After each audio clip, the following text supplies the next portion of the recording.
yung unang may pinakamataas is nasa may Luneta Park po ngayon. Okay. So, here in Subic po, nanggaling ang salitang Subic sa Hubek. Ano ba ang Hubek, Ate Tracy? Itatalim po yun ng Pang-Araro. And also, here in Subic po, ang mga nakatira po dito, more on mga ATAS.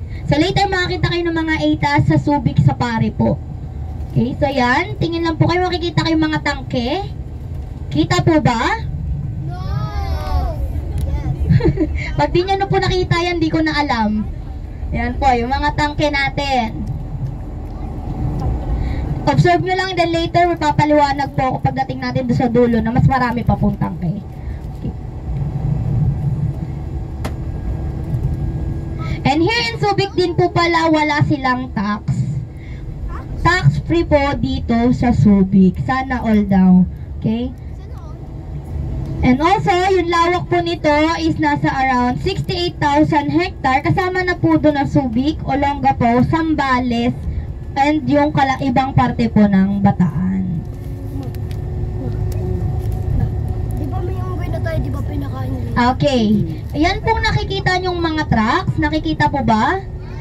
That is a auctioneer truck kung tawagin. So, auctioneer, galing po yan sa ibang bansa. Kinakarga po yan ng mga barkot, dinadala dito. At dito po, mura lang yan nabibili. Gusto na po bang bumili? Mama ko muna bibili. Ayaw nyo po ba ng totoong laruan na? Hindi na po laruan? Bibili po daw Ayan, ako ng again. Ayan pa po yung iba pa po nating auctioneers. For boys only. Yung mga auctioneer trucks pa po natin. Nakikita nyo po yan. Lahat yan is galing sa ibang bansa at dito po binabagsak sa may Subic. Ayan, dami pa oh. Ayan. Wow. Different size also, right? May maliliit na size, no? And here in Subic din po pala, pagdating dito, ang sinusunod nilang rules pagdating sa kalsada is American rules. Okay? Dito, first stop, first go. Kung sino una nag-stop sa inyo kahit wala yung traffic light, yun ang dapat masunod. Siya ang unang aandar. And also, once na nakita po kayo, pumunta kayo dito na kotse, once na nakita po kayo dito ng stop sign, need nyo pong mag-stop ng 5 seconds. Okay? Kahit wala kayong kasunod or nasa unahan, need nyo pa rin po mag-stop ng 5 seconds.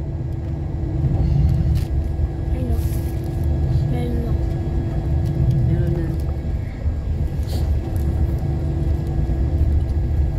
And also, here in Subic, marami po mga industrial park dito na company which is galing po sa mga Taiwan, Japan, American, and also Korean foreign investor po.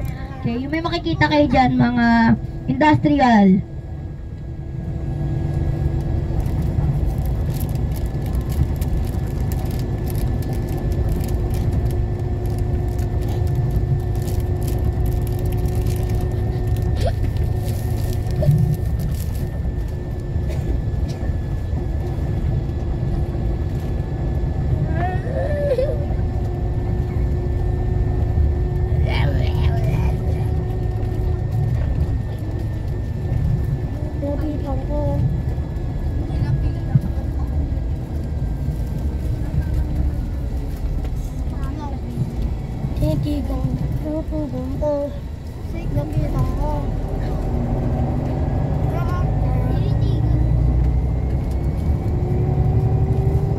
So, dito rin po pala, sa part na to, meron po dito 3 beach.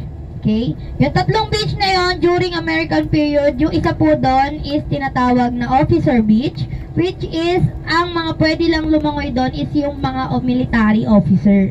Next, meron din silang Dangari Beach. Dangari naman para lang to sa mga canine dogs nila. Imagine, may sariling beach ang mga canine. And last naman, ang makikita nyong mga signboard dyan, which is ang All Hands. Dati po yan public na beach. Pero ngayon, ginawa na po siyang private beach. Ayan. Tingin po sa right side, makikita yung mga tangke. Naglalaman niya ng mahigit 10 million na liters ng gas. Yan po ang mismong kinakarga na gas sa loob po ng barko. Okay? So, yung nakikita nyo is nasa 32 piraso lang po. Okay? Pero ang total po niyan, lahat-lahat dito is 68 piraso. Nasaan yung iba, Ate Tracy? Nasaan yung mahigit kalahati? Which is the 36. Yung 36 po is nasa ilalim ng lupa. Okay? Yung ibang tangke po, which is the 36 tanks, is nasa ilalim ng lupa. Ano yun? Paano yun, Ate Tracy? Paano po yung napunta sa baba? Sa ilalim siya, syempre, dinaan lang po. Nandun po yung mismo yung mga tangke. May mga aeroplano. Okay, nandito na tayo ngayon sa Subic International Airport. Okay? Ngayon po, wala na po ito, hindi na po ito ginagamit as a airport. Ito ginagamit na lang as a emergency landing or training area ng mga nag-aaral magpalipad ng eroplano. Dati po is pinapagana pa to or nag-ooperate pa rin po, pero ngayon po is wala na. Ang nag-ooperate na lang po yung nasa Clark International Airport. Ayan po, Subic Bay International Airport. Ayan. Dito po, once na nagkaroon ng emergency, for example, nagpapalipad ng eroplano, dito po anytime pwede mag-landing. Okay? So, hindi na kailangan dito ng sign pa or tawag-tawag. Diretso na po agad dyan. Pwede na magbaba or mag-emergency po landing.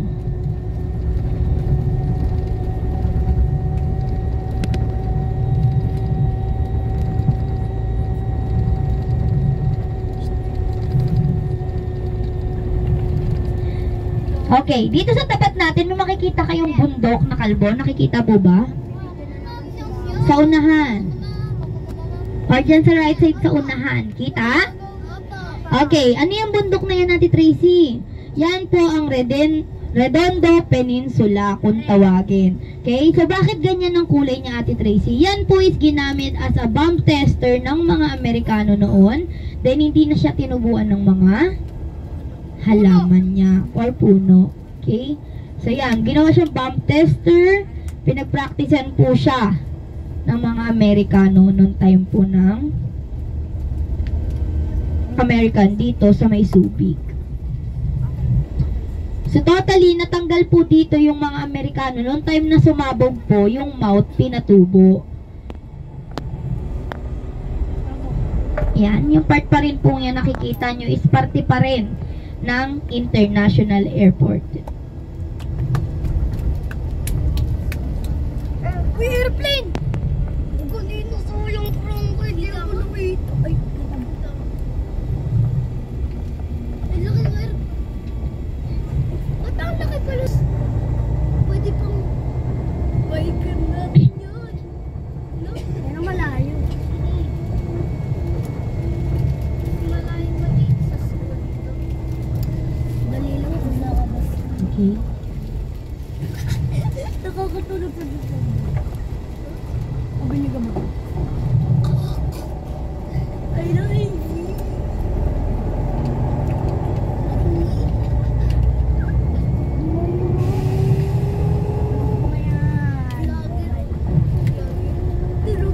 Nanay ko pa. Diyan tulog gising. Naka-eyes only yan. Ano yun? Eyes on you.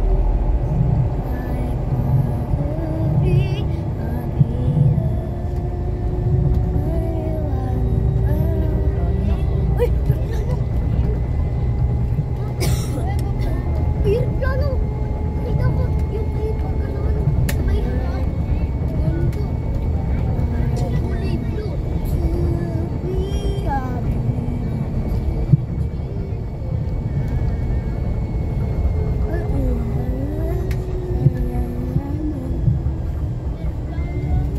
Aeroplano.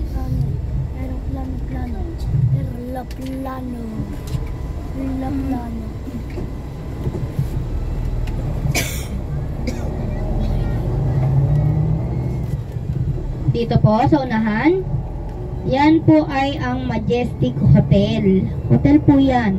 Yung ginagawa po dito sa inyong right side. Wow! I turn the next house. Okay. So, ito nagkatapos yung rolling tour natin here in SBMA. So, dito naman tayo tungo sa mismong kagubatan ng Ilanin. Ito po, yung nasa left side nyo po, yan po ay tinatawag na kagubatan ng Ilanin. Okay, so may lawak yan na sa mahigit 2,266 hectare. Okay, so marami din po mga animals pa po nag-i-stay dyan or naninirahan. Isa na po dyan ang pwede nating ma-encounter na long-tail macaque kung tawagin. Okay, ano yung long-tail macaque na yun natin, Tracy? It's a monkey po Yung munggoy na yun from the word long-tail, mahaba ang kanilang buntot. Okay, so sana maka-encounter tayo. Ay, nakakita na ako nun eh. Pinakain namin na saging. Thank you. Nakakita na po ako nun ng munggoy.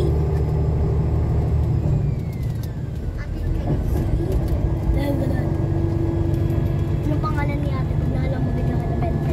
Ate Tracy.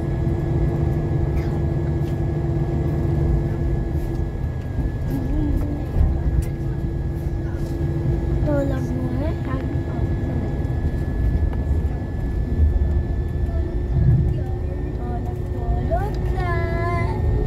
Okay. May papansin nyo yung mga poste po dito is parang puno. Na, yung poste po ng Meralco, para siyang puno, hindi pa siya para. Talagang puno po siya. Okay, ang ginamit po dyan is tinatawag nilang lawaan tree. Okay, yan diretsong ito po. Yan, dadaanan natin. Yan po ay ang lawaan tree. Yan po ay diretsong puno na makikita nyo, meron pa rin po yan dito sa parte ng Ilanin or kagubatan ng Ilanin. So yan, yung puno na yan is ginagamit din siya sa palito ng posporo. Okay, so yan po yun. Ayan. Yung poste. Ayan po. Ayun o. Ayun ang post. Ayun o. Okay. So punta na tayo ngayon sa pupuntahan natin, which is the Fantastic Park. Excited na po ba? So tama na, napakahaba naman yun. Okay. Fantastic Park po tayo. Indoor and outdoor activities po ang pwede nyo itry doon. Ang kanilang indoor activities, which is the mirror maze, kung tawagin. So, dapat doon, lagi kang nakahawak sa unahan. At baka mamaya paglabas mo ng mirror, yes, may bukol ka na. Okay? So, lagi po yung hawak lang sa unahan. Next, meron din silang dark room. Walang nangihila doon, don't worry. Sadyang madilim lang, carry nyo yan. Okay? And mga pang-Instagrammable na picturean. So, marami pa naman po kayong pwedeng itry doon, miss.